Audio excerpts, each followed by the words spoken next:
Bismillahirrahmanirrahim. Assalamualaikum warahmatullahi wabarakatuh. Alhamdulillahi rabbil alamin. Wabihi nasta'inu ala umurid dunya waddin. Wassalatu wassalamu ala asyrafil anbiya'i wal mursalin. Wa ala alihi wa ashabihi wa man tabi'ahum bi ihsan ila yaumiddin, amma ba'du. Rabbi shrah li sadri wa yassir li amri wahlul 'uqdatam min lisani yafqahu qawli. Jamaah salat subuh Masjid Raya Telaga Kahuripan yang mudah-mudahan Allah Subhanahu wa taala senantiasa melimpahkan rahmatnya bagi kita semua. Amin ya rabbal alamin. Bersyukur pada subuh kali ini Allah Subhanahu wa taala memberikan kita nikmat yang besar, yakni bisa melaksanakan salat subuh berjamaah, berzikir dengan Ustadz Lukman. Tadi jamaah rahimanallah, ketika Ustadz Lukman membaca doa qunut di hari-hari sebelumnya biasa, maksudnya ya udah Allahumma sallimna wal muslimin wa afina wal muslimin dan seterusnya.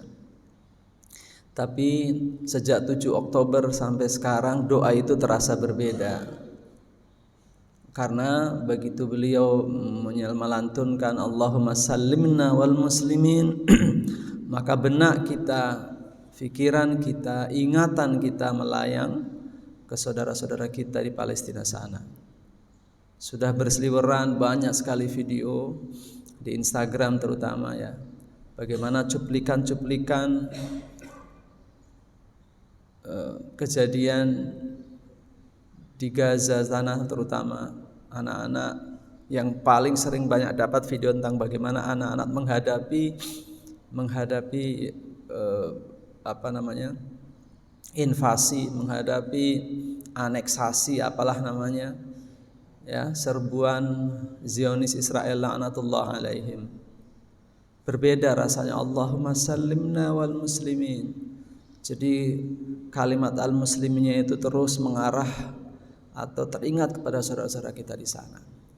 Maka jamaah rahimanallah, saya mengajak diri saya dan kita semua untuk sesering mungkin, sebanyak mungkin, dalam banyak kesempatan kita mendoakan saudara-saudara kita. Semoga Allah Subhanahu wa taala memberikan pertolongan dan mudah-mudahan juga segera mungkin mendapatkan kemenangan. Amin ya rabbal alamin. Salawat dan salam semoga tetap tercurah kepada Nabi Muhammad sallallahu alaihi wasallam, keluarga beliau, sahabat beliau, para tabi'in, para tabi'in dan seluruh umat Islam yang senantiasa berupaya meneladani beliau, dan mudah-mudahan insyaallah kita termasuk di salah satu di antaranya. Jamaah rahimanallah, para ustadz, izin menyampaikan satu materi yang mudah-mudahan kita sudah sama-sama mengetahuinya, dan ini mudah-mudahan sebagai penekanan atau sebagai informasi ulang. Yang ingin saya sampaikan jamaah rahimanallah adalah salah satu dari 70 jenis atau macam dosa-dosa besar ya, dalam kitab Al-Kabair yang ditulis oleh Syekh, salah satu ulama besar, salah satu ulama salaf terbesar, yakni Imam Syamsuddin Adz-Dzahabi, yang secara singkat kita menyebutnya Al-Imam Adz-Dzahabi. Ada 70, jadi ternyata banyak banget ya, 70 dosa besar. Salah satunya ini yang ini berkaitan dengan nanti nih hari-hari kita ke depan, sampai kira-kira minimal sampai 14 Februari tahun depan. Nah, kita akan kita akan punya tantangan ini gitu ya, akan punya tantangan ini ya, kira-kira sampai 14 Februari tahun depan.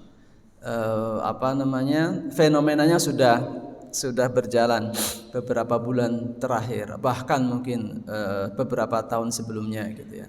dan akan terus memanas nanti sampai 14 Februari. Nah, mari kita menjaga niat baik dan niat baik kita, hati kita untuk tidak terjerumus pada salah satu potensi dosa besar yang sebagaimana disampaikan oleh Al-Imam Adz-Dzahabi dalam kitabnya tadi. Ya, ini tentang apa jamaah rahimanallah? Ini dia.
Ya, oke.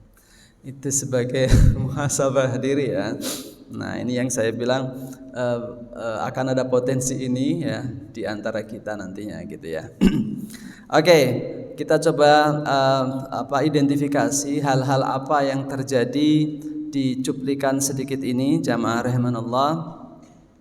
Setidaknya yang pertama ada sesuatu yang ingin memaksakan kehendak.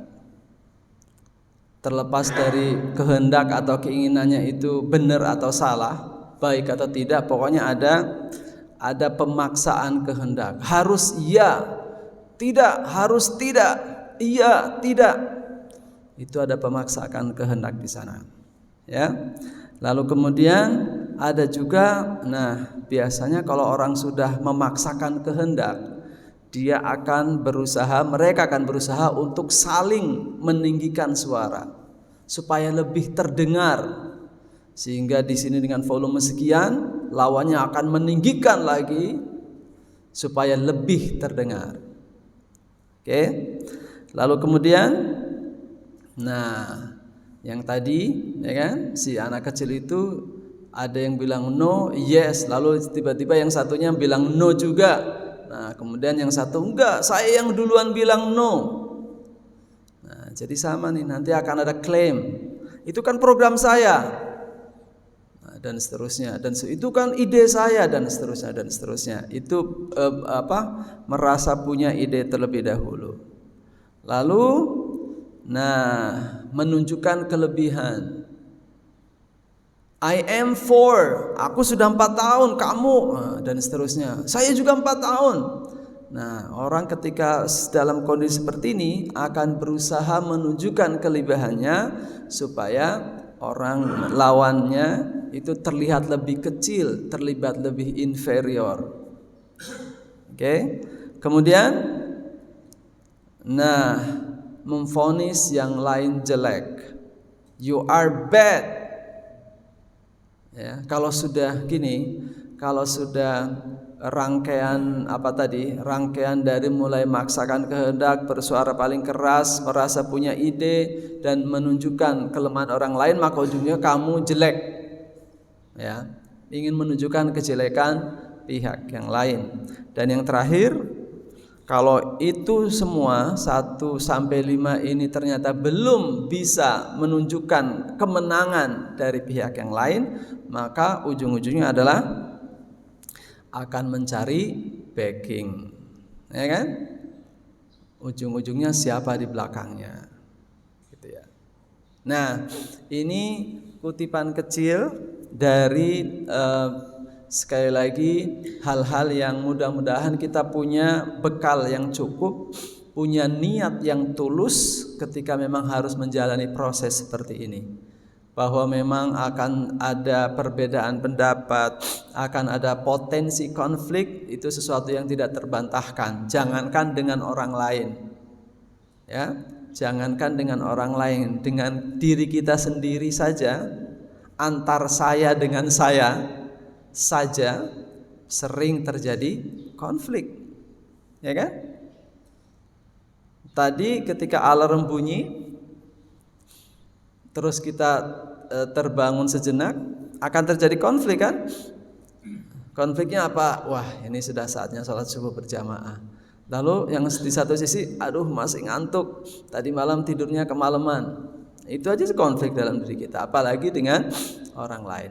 Nah, maka potensi konflik ini yang kemudian bisa berujung pada pertikaian, yang kemudian boleh jadi lalu ada tindakan yang anarkis di sana. Sebelum kita jauh melangkah ke sana, maka diwanti-wanti oleh Al-Imam Adz-Dzahabi tadi, ya, bahwa salah satu potensi dosa besar yang kalau kita tidak hati-hati mengelola konflik ini, tidak hati-hati memanage, ya, konflik ini, maka bisa berujung pada dosa besar. Beliau memberikan subjudul pada dosa besar ini adalah berdebat dan bersengketa. Ini salah satu potensi dosa besar yang beliau mengelaborasi. Ada 3 hal di sana. Ada yang namanya mira, ya, tulisannya menjadi mira, ya, tapi pakai ro sebetulnya mira, ya. Lalu ada jidal di sana dan ada khisam. Ada 3 istilah yang digunakan dalam Al-Quran untuk menggambarkan perdebatan, pertikaian, persengketaan antar manusia.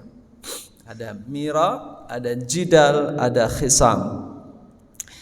Kita sampaikan salah satu ayat Al-Quran yang membahas tentang mira, jidal dan khisam ini dalam surat Al-Baqarah ayat 204. A'udzubillahi minasyaitonirrajim. Wa minan nasi may yu'jibuka qawluhu fil hayatid dunya wa yushhidullaha ala ma fi qalbihi wa huwa aladul khisam. Dan di antara manusia ada orang yang ucapannya tentang kehidupan dunia menarik hatimu. Kalau berbicara itu menyihir, ya, membuat kita terkesima, membuat kita terpesona. Di antara orang-orang itu, tidak semuanya, ya, di antara orang itu ada yang padahal dia dipersaksikannya kepada Allah atas kebenaran isi hatinya. Jadi tentu maksudnya Allah itu tahu apa isi hati orang ini, padahal ia adalah penantang yang paling keras. Orang ini sejatinya adalah orang yang suka menantang Allah, ya, yang paling keras. Lalu dalam hadis riwayat Bukhari dan Muslim, Rasulullah sallallahu alaihi wasallam bersabda, "Abghadur rijali ilallahi al-aladdul khasimu." Orang yang paling dibenci Allah adalah orang yang paling keras debatnya. Orang yang paling keras debatnya adalah orang yang paling dibenci oleh Allah Subhanahu wa taala. Oke, beliau Imam Al-Ghazali dalam kitab ini mengutip, jadi Imam Adz-Dzahabi mengutip Al-Imam Al-Ghazali yang merinci apa itu al-mira, apa itu al-jidal, apa itu al-khisam. Al-mira adalah menjatuhkan ucapan orang lain semata-mata, ya, untuk menghina si pembicara dan menampakkan kelebihan diri. Jadi jadi esensi sebuah perdebatan, esensi sebuah adu gagasan, ya, adu ide, adu gagasan itu kalau niat salah satu atau kedua-dua dari orang yang sedang berdebat itu semata-mata hanya untuk menghina atau merendahkan lawan bicara dan meninggikan dirinya, nah inilah yang disebut dengan al-mira, ya. Kemudian yang kedua ada jidal, ungkapan yang berkaitan dengan pembelaan.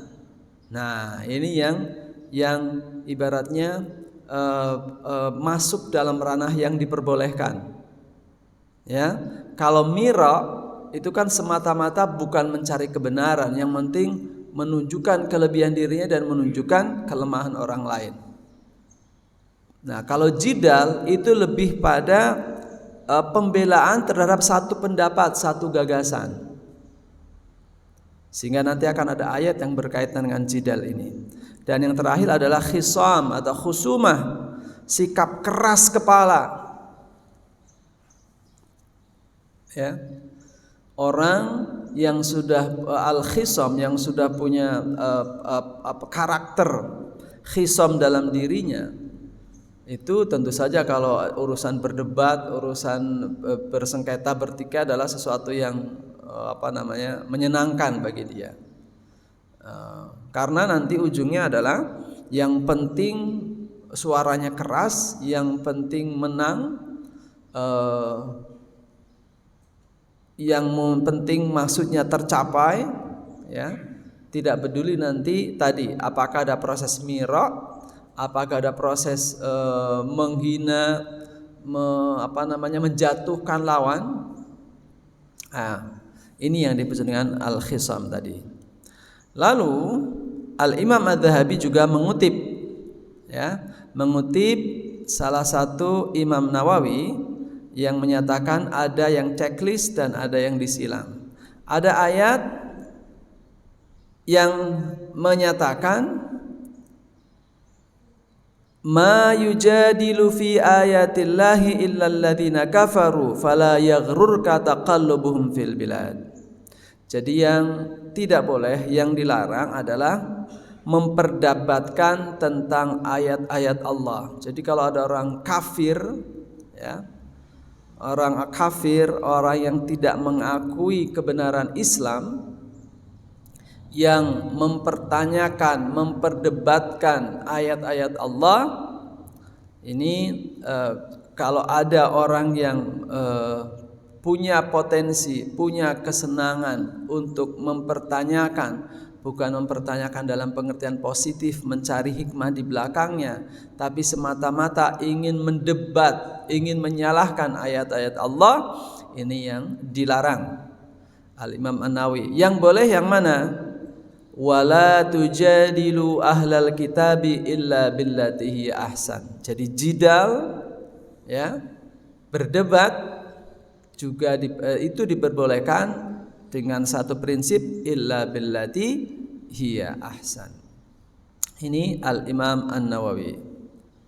Apabila perdebatan itu ditujukan untuk mencari dan menetapkan kebenaran, maka itu adalah terpuji. Jadi boleh ternyata berdebat. Tapi tadi tujuannya adalah mencari dan menetapkan kebenaran. Yang boleh jadi meskipun saya misalnya disetting untuk berdebat, lalu saya sudah menyiapkan sekian banyak skenario, sekian banyak argumentasi yang kemudian ingin saya sampaikan, dan ternyata ketika saya sampaikan, lalu ternyata oh iya ada satu hal yang saya tidak pikirkan di situ, lalu dibuka oleh si lawan debat kita dan ternyata argumentasi kita lemah.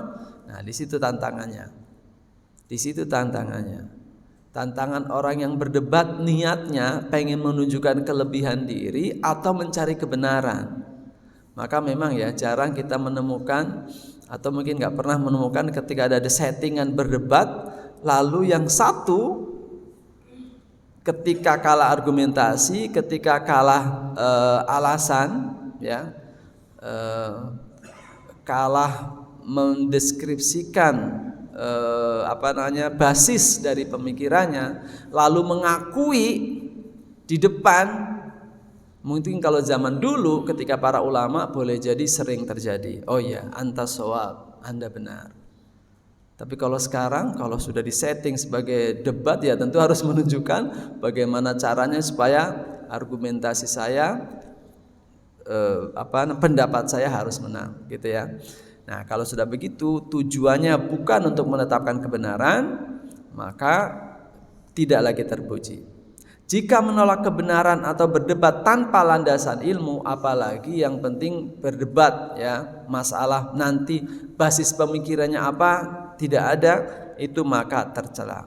Atas dasar inilah turun nas yang memerintah, turun ayat Al-Quran yang memerintahkan kebolehan dan celaan terhadap perdebatan itu. Jadi jidal, kalau miro tadi sama khisam itu sudah pasti potensinya kepada yang jahat, tapi yang tidak baik. Tapi kalau jidal ada sisi baik yang bisa dilakukan di sana dengan tujuan-tujuan tertentu, gitu ya. Lalu beliau juga mengutip sebagian ulama menyatakan tidak ada sesuatu yang lebih cepat menghilangkan agama dan mengurangi harga diri serta menyibukkan hati selain khusumah tadi. Nah, beda ya. Kalau tadi kan kita sudah bagi ada mira, ada jidal, ada khusumah. Kalau khusumah yang sebelah kiri dan sebelah kanan ini sudah potensi negatifnya jauh lebih besar. Ya, karena yang mirok tadi sekedar pengen meninggikan diri dan menjatuhkan lawan. Kalau khisam adalah yang penting maju terus, naik terus, menang apapun caranya, itu udah khisam. Mau apapun alasannya, yang penting menang, yang penting idenya tersampaikan, idenya menjadi kenyataan, ya, meskipun dengan cara-cara yang tidak baik, itu khisam. Nah, jadi kalau menurut sebagian ulama tidak ada yang lebih cepat menghilangkan agama. Orang yang selalu khisam sukanya, gitu ya, selalu mira, itu adalah orang yang berpotensi besar agamanya hilang, mengurangi harga diri, ya kan? Orang kalau sering berdebat terus tiba-tiba kita tahu debatnya itu kosong, dia nggak punya argumentasi, hanya menang kerasnya aja, lama-lama kan harga diri dia jatuh di mata orang lain. Dan yang lebih susah, yang lebih bahaya adalah menyibukkan hati. Hatinya sibuk dengan bagaimana caranya menang, gitu ya. Lalu menurut Al-Imam Al-Ghazali, tercelalah orang yang berdebat tanpa dasar ilmu. Nah, mengingat betapa luasnya ilmu beliau. Beliau wafat dalam keadaan masih muda, kan? Masih muda. Tapi seumur hidupnya dari usia kecil 10 tahun, sebelum 10 tahun sampai belasan tahun itu sudah menguasai begitu banyak ilmu, sudah menulis banyak buku. Ya, karena beliau basis keilmunya sangat kuat sehingga beliau menyoroti tercelalah orang yang berdebat tanpa dasar ilmu seperti seorang pengacara. Nah, mungkin beda seperti seorang pengacara, ia memulai persengketaan sebelum mengetahui kebenaran dan di pihak mana ia berada. Maka disitulah ia bersengketa tanpa ilmu. Maksudnya menyebut pengacara di sini apakah punya kemiripan dengan sebagian pengacara zaman sekarang yang bukan berarti nggak berilmu. Dia tahu ilmu tapi mencari celah, ya kan? Ini masalahnya. Mencari celah ilmu, mencari celah hukum yang bisa membebaskan, memenangkan kliennya atau minimal mengurangi sebanyak mungkin resiko yang bakal dialami oleh kliennya. Dia tahu persis, dia yakin persis kliennya itu salah dan terancam katakanlah 10 tahun penjara atau bahkan lebih.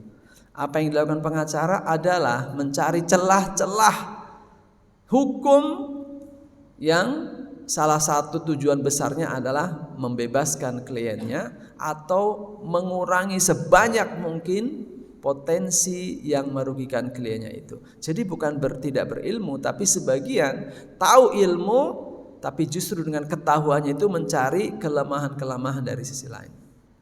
Nah, ini yang disoroti oleh Al-Imam Al-Ghazali. Lalu menurut Al-Imam Al-Zahabi, nah ini beliau kemudian dalam bagian perdebatan ini beliau menyebutkan orang yang teraniaya mengemukakan argumentasi. Jadi orang yang teraniaya mengemukakan argumentasi sejalan dengan syara', maksudnya sesuai dengan syariat Islam tanpa disertai kata-kata sengit yang berlebihan, Jadi kata-kata sengit yang wajar masih bisa, ya, yang penting jangan berlebihan. Dan menyakiti maka itu tidak haram. Oke. Lalu Rasulullah Sallallahu Alaihi Wasallam ini baseline-nya gitu ya. Cukuplah sebagai dosa bagimu apabila engkau selalu bersengketa. Maksud kalau orang yang dimanapun, kapanpun selalu carinya masalah, maksudnya selalu berbeda pendapat, selalu berdebat, dimanapun, kapanpun dengan siapapun, kata Rasulullah, cukuplah itu sebagai potensi dosa bagimu. Oke.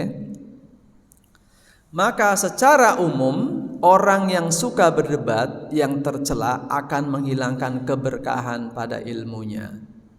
Orang yang selalu mira, orang yang selalu khisam, orang yang selalu jidal tapi tidak ahsan. Nah, jadi gitu ya. Yang potensi baik adalah hanya kepada jidal al-ahsan. Kalau mira dan khisam sudah dipastikan negatifnya. Karena orang yang menjatuhkan diri dalam perdebatan yang tercela tujuannya hanya ingin dirinya menang. Itulah sebabnya hilang berkah pada ilmunya.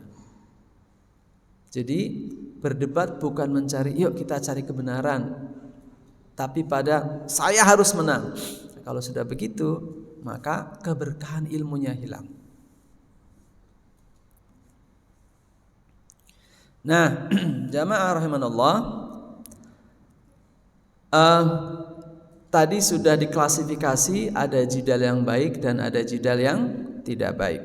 Jidal yang baik adalah ketika kita berpedoman pada tuntunan sesuai dengan nas, secara khusus dalam surat An-Nahl ayat 125, yang ayatnya artinya serulah manusia kepada jalan Tuhanmu dengan hikmah dan pelajaran yang baik, dan bantahlah mereka dengan cara yang baik. Ayatnya ud'u ila sabili rabbika bil hikmati wal mau'izati wajadilhum billati hiya ahsan. Jadi ada 3 cara ketika ingin menyampaikan kebenaran pada pihak lain, mengajak orang lain pada kebenaran. Jadi ketika misalnya suatu saat kita disetting dimanapun untuk berdebat dalam pengertian beradu argumentasi, maka yang paling penting tadi adalah jauh dalam lubuk hati kita harus betul-betul ditanamkan bismillah, ini kita sedang mencoba mencari kebenaran. Ya. Bukan sedang mencari siapa yang menang. Itu dulu. Ya. Tapi sebetulnya sebelum jidal, ya, sebelum terjadi perdebatan, harus ada dulu 2 hal proses sebelumnya. Yang pertama adalah dengan hikmah. Orang yang berargumentasi, orang yang berdebat, orang yang menyampaikan sesuatu, kalau dia tidak cukup punya rekening, tidak cukup punya deposit trust dari orang lain, dan deposit atau rekening trust itu kepercayaan, ya, tidak punya rekening kepercayaan dari orang lain, tidak cukup, maka ketika dia ngomong sebaik apapun atau selogis apapun, biasanya omong doang, karena orang ini belum memberikan teladan dahulu sebelum dia menyampaikan argumentasinya. Itu al-hikmah. Maka kalau kita mendidik keluarga kita, istri kita, anak kita, jadi sebelum kita ngomong untuk mereka, kitanya dahulu sudah memberikan contoh yang baik. Kalau kita sudah memberikan contoh yang baik, baru kemudian mau'idhah hasanah, sampaikan nasihat dengan cara yang baik.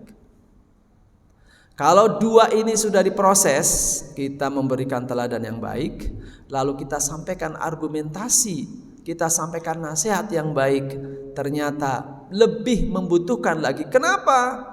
Kenapa harus begitu? Baru kemudian kita sampaikan argumentasinya.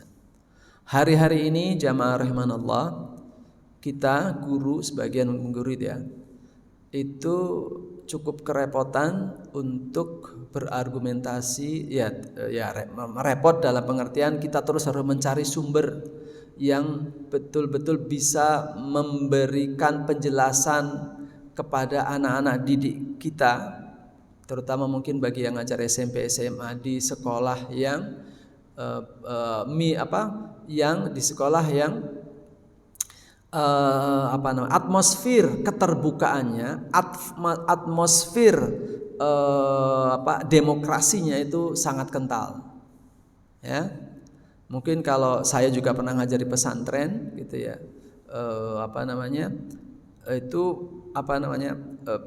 si murid mempertanyakan, membantah guru itu hampir satu hal yang mustahil.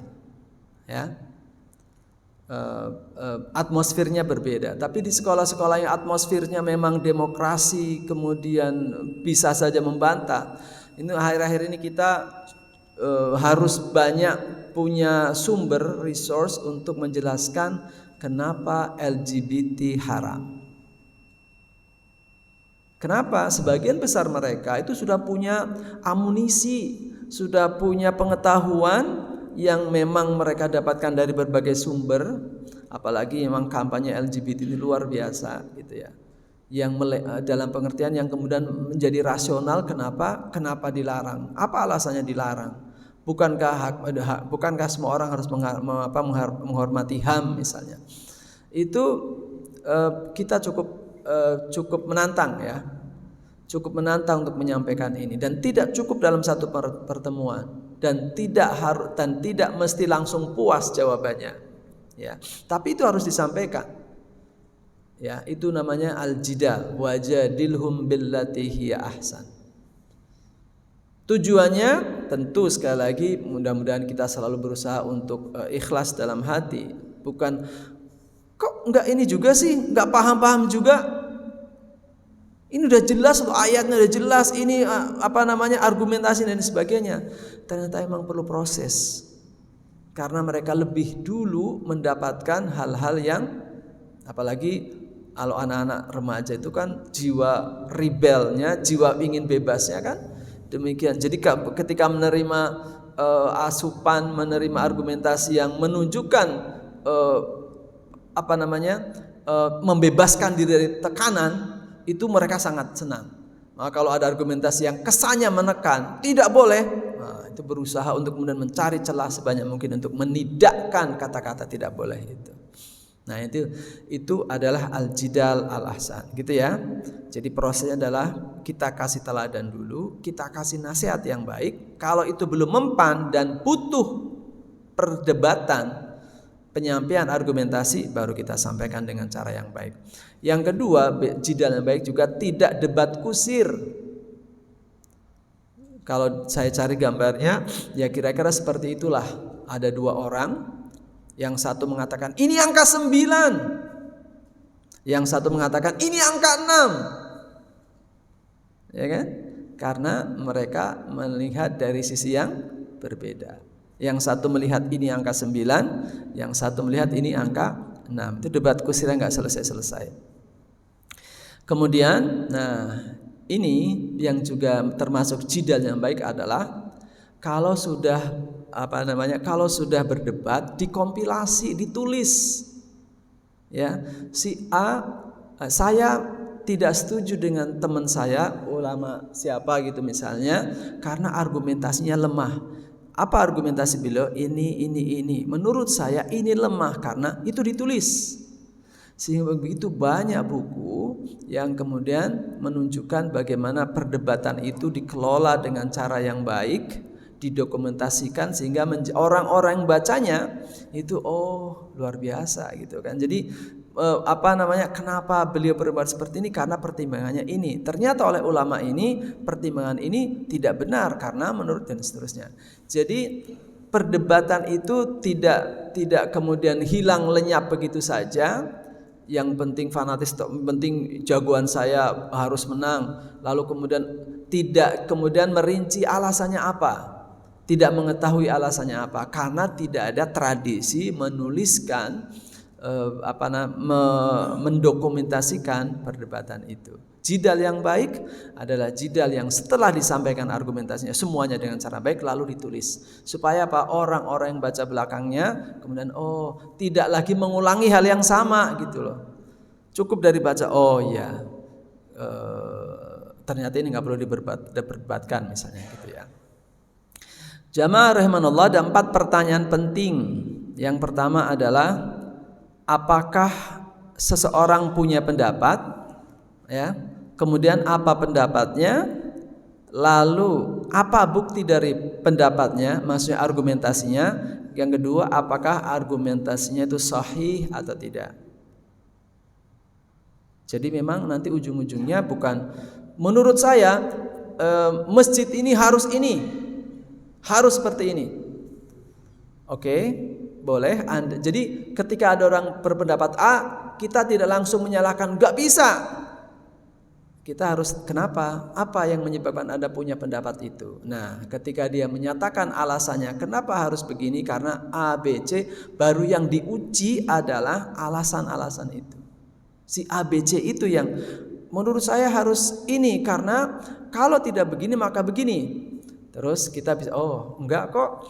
Kalau meskipun begini bisa dengan cara yang tidak begitu, misalnya seperti itu ya. Jadi yang kita uji adalah argumentasi, alasan-alasan dari pendapatnya itu. Jangan langsung mengkat ya. Ini challenging juga nih punya anak kecil, jamaah rahimanallah. Punya anak usia 5-6 tahun ini itu juga cukup menantang ketika kemudian punya keinginan harus begini gitu kan. Kita menyampaikan kenapa tidak boleh melakukan itu, kenapa dan seterusnya, itu kita cukup harus cukup sabar menyampaikan itu. Karena kalau supaya apa? Supaya anak kita juga punya punya keberanian untuk menyampaikan pendapatnya, gitu kan? Terus logis yang disampaikan itu, dan kalau ternyata ada kebenaran yang lain yang dia tidak atau yang dia tidak punya, dia menerima kebenaran itu. Karena kalau dari kecil terus kita cut tidak ingin menyampaikan pendapatnya, itu akan khawatirnya akan menghilangkan potensi kecerdasannya, gitu ya. Oke, debat ilmiah. Nah, maka Al-Imam Adz-Dzahabi tadi mengelaborasi salahnya debat ilmiah adalah, yang pertama prinsipnya adalah fokus bantahan bukan pada tesis atau pendapat. Saya berpendapat A, tidak boleh, kamu nggak berpendapat. Jadi bukan pada pendapatnya yang kita debat, tapi pada premis atau bukti yang digunakan. Jadi bukan pada tesisnya, tapi pada premisnya atau bukti yang digunakan. Yang kedua, salah satu kunci tradisi debat dalam Islam adalah orientasinya mencari kebenaran tadi ya. Jadi para ulama zaman dulu itu ketika berdebat itu bukan untuk mencari siapa yang lebih berilmu, siapa yang lebih hebat, siapa yang lebih senior, tidak. Tapi yuk kita cari kebenaran. Yang mungkin saja kebenaran berasal dari argumentasi saya, boleh jadi dari argumentasi Anda. Dan yang ketiga, mendorong terciptanya budaya ilmiah, akademis, skolastik, dan kedalaman berpikir. Ini basis lain dari baseline dari debat yang ilmiah, yang dalam bahasa agamanya jidal al-ahsan ya. Oke, ada 4 kisah hikmah sebelum kita tutup pembahasan tentang berdebat yang baik ini. Yang pertama adalah kisah tentang Umar dan Abdullah bin Zubair. Umar radhiyallahu anhu adalah salah satu khalifah yang kalau digambarkan Rasulullah itu jangankan manusia, ya, setan saja takut. Kalau beliau lewat dari sisi sini, lalu ada jin atau jin ya, setan kan jin yang jahat ya. Padahal dia dari sisi lain kan, maksudnya di alam lain kan. Si jin atau setan yang jahat, setan atau jin yang jahat itu mau lewat dan mau berpapasan dengan Umar, dia memilih jalan yang lain. Bayangkan, syaitan saja gak mau berpapasan dengan Umar radhiyallahu anhu, saking tegasnya beliau pada kebenaran. Apalagi anak-anak kecil, ya kan? Jadi kalau beliau lewat terus ada anak kecil lagi kumpul, bubar, gitu kan. Nah, suatu saat beliau lewat satu jalan, di situ lagi anak-anak lagi rame main-main. Lalu anak-anaknya pada bubar, pergi semuanya kecuali satu anak remaja, satu anak kecil yang namanya Abdullah bin Zubair. Umar penasaran dong, Abdullah, kenapa kamu kok nggak ikut kabur sama seperti teman-teman kamu? Nah, ini jawaban cerdas beliau dari Abdullah bin Zubair. Kenapa saya harus kabur? Satu, saya tidak punya kesalahan, saya tidak melakukan sebuah kesalahan yang membuat saya takut dengan Anda. Kan beliau pemimpin, ya kan? Amirul Mukminin, khalifah. Jadi kalau saya sebagai rakyat berbuat kesalahan, saya takut dong kepada pemimpin saya. Jadi wajar kalau lari. Nah, saya nggak punya salah apa-apa, saya nggak punya membuat kesalahan. Lalu apa alasannya saya lari? Yang kedua, jalan ini cukup lebar kok. Anda mau lewat juga saya harus pergi gitu. Jadi saya nggak perlu lari. Itu jawaban cerdas dari seorang anak kecilin pada Abdullah bin Zubair. Makanya beliau termasuk dari sahabat yang cerdas di antara Abdullah yang lainnya, Abdullah bin Umar, Abdullah bin Abbas, Abdullah bin Zubair. Nah, itu jawaban cerdas beliau. Yang kedua, kisah Umar radhiyallahu anhu dan Hurmuzan. Hurmuzan adalah salah satu raja di Persia yang ditaklukkan pada zaman Umar radhiyallahu anhu, yang dibuka ya Al-Futuh, karena memang zaman itu Iran, Persia itu kan menancapkan pengaruhnya pada wilayah lain ya, menjajah, meluaskan wilayahnya. Nah, wilayah-wilayah yang bukan Persia ini, yang selama ini dikuasai, dijajah, tentu banyak kezaliman di sana. Inilah yang kemudian dibebaskan oleh Umar radhiyallahu anhu dalam tentu dengan berbagai peperangan. Nah, ketika dalam satu peperangan Hurmuzan, salah satu raja itu ditangkap, dihadapkan pada Umar radhiyallahu anhu. Ini gambar tentang argumentasi ya. Lalu kemudian Hurmuzan, ayo masuk Islam, kamu selamat. Hurmuzan menolak, enggak, saya enggak mau masuk Islam. Ya sudah, ini hukum saat itu ya. Ya sudah, tentara lawan perang itu ya dimusnahkan, dihabiskan. Maka Hurmuzan kemudian ya udah akan dieksekusi. Ketika mau dieksekusi, Hurmuzan kemudian mengajukan permintaan terakhir. Sebelum dieksekusi, saya minta permintaan yang terakhir. Oke, apa itu? Saya mau minum segelas air. Bismillah, saya sambil minum juga. Saya minta segelas air. Diambilkan kemudian air segelas. Lalu dia memegang gelasnya terus, tapi lama. Kenapa Hurmuzan nggak segera minum? Saya takut nanti sebelum saya minum, saya sudah dieksekusi, dibunuh. Jadi nggak jadi deh saya minum, kira-kira seperti itu. Enggak, tenang aja. Sebelum kamu minum, kamu nggak akan dieksekusi. Lalu bapak-bapak jamaah rahimanallah, tahu apa yang dilakukan oleh Hurmuzan? Dia tumpahkan airnya. Loh, kok ditumpahkan airnya? Ya, saya ingin meminta komitmen dari ucapan sang khalifah. Apa tadi ucapannya? Sebelum saya minum, saya tidak akan dieksekusi. Sekarang airnya sudah saya buang, jadi nggak mungkin saya minum. Maka nggak boleh dong saya dieksekusi. Wah, coba bayangkan. Ya sudah. Terus Umar harus memegang kata-katanya kan? Maka beliau kemudian ya sudah, lepaskan, biarkan. Nah, begitu dilepaskan dari katanya itu saja ya. Lalu apa yang diucapkan oleh Hurmuzan? Asyhadu an la ilaha illallah wa asyhadu anna Muhammadar Rasulullah. Loh, Kenapa mesti sekarang, nggak dari tadi aja gitu kan syahadatnya? Jawaban beliau, saya khawatir kalau saya syahadatnya tadi, dikiranya nanti saya takut mati. Kalau tadi dipaksa, ayo kalau nggak mau Islam berarti dieksekusi, berarti kan syahadatnya karena takut mati. Tapi saya pengen masuk Islam secara sukarela, maka saya gunakan ini. Sahabat Umar kemudian tersenyum ketahuan, oh pantas saja kamu jadi raja gitu ya. Pantas saja kamu jadi raja karena kecerdasan kamu itu.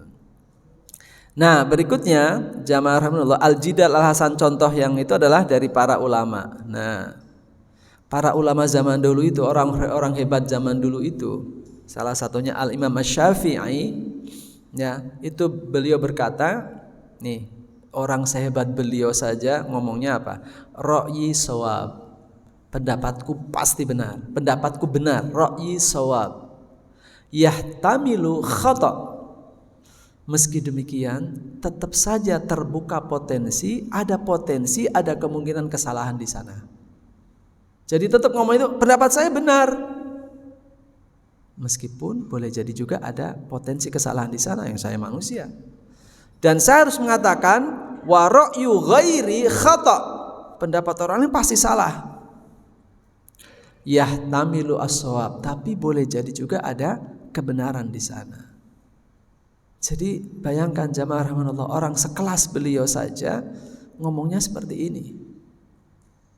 Pendapat saya benar, tapi ada kemungkinan sedikit salah. Pendapat orang lain salah, tapi kemungkinan juga ada kebenarannya. Ini orang-orang hebat seperti beliau.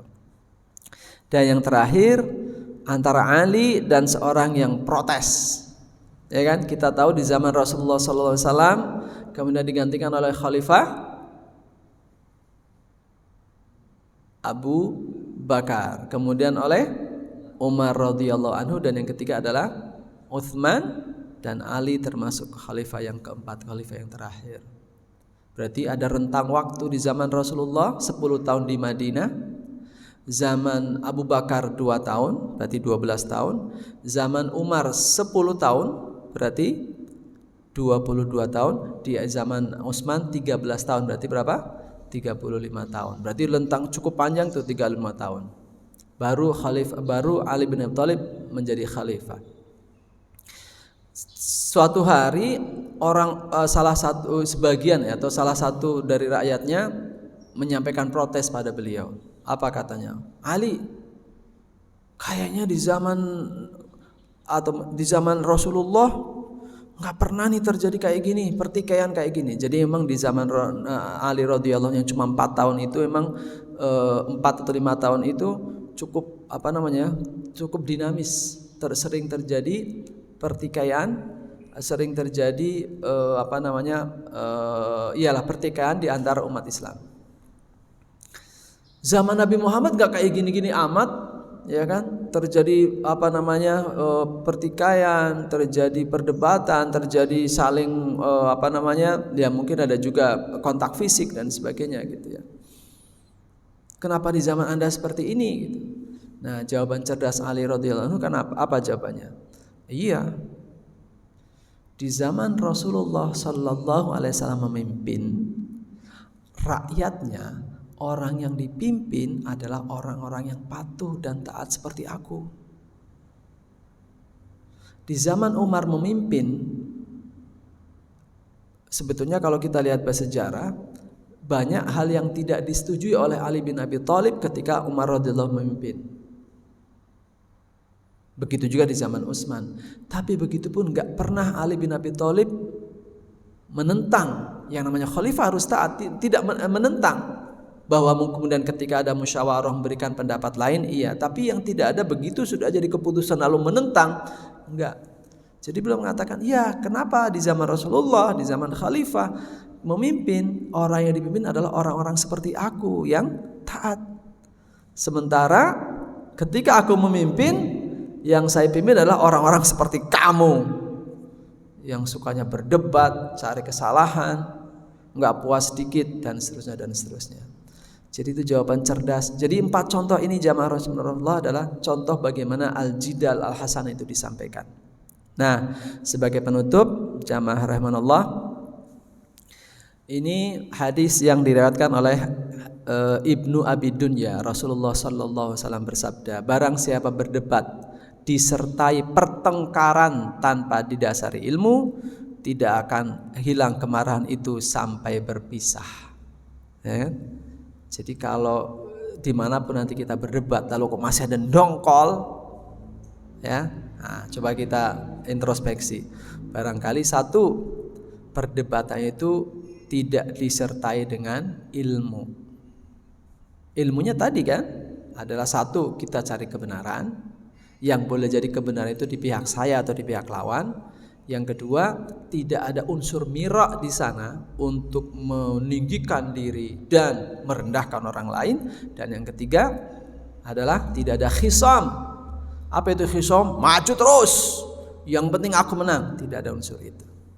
Kalau itu dilakukan, maka barangkali kalau kemudian setelah berdebat kita legowo, alhamdulillah, mudah-mudahan itu sudah didasari oleh ilmu sebagaimana oleh hadis ini. Demikian jamaah rahimanallah, wallahu a'lam bishawab yang saya sampaikan ini. Tentu saya hanya mengelaborasi apa yang tertulis dalam kitab Al-Kabair ditambah dengan sumber-sumber lain yang relevan. Semuanya akan kembali pada diri kita. Apakah kita akan tadi memberikan hikmah dahulu, lalu kemudian mau'idhah hasanah, lalu kalaupun terpaksa berdebat, adu argumen, adu gagasan, pastikan kita argumennya berdasarkan ilmu. Demikian, mudah-mudahan bermanfaat. Mohon maaf pada jamaah jika tidak berkenan, dan mohon ampun pada Allah jika dengan segala kesalahan. Kita tutup dengan doa kafarat majlis. Subhanakallahumma wa bihamdika asyhadu an la ilaha illa anta astaghfiruka wa atubu ilaik. Assalamualaikum warahmatullahi wabarakatuh.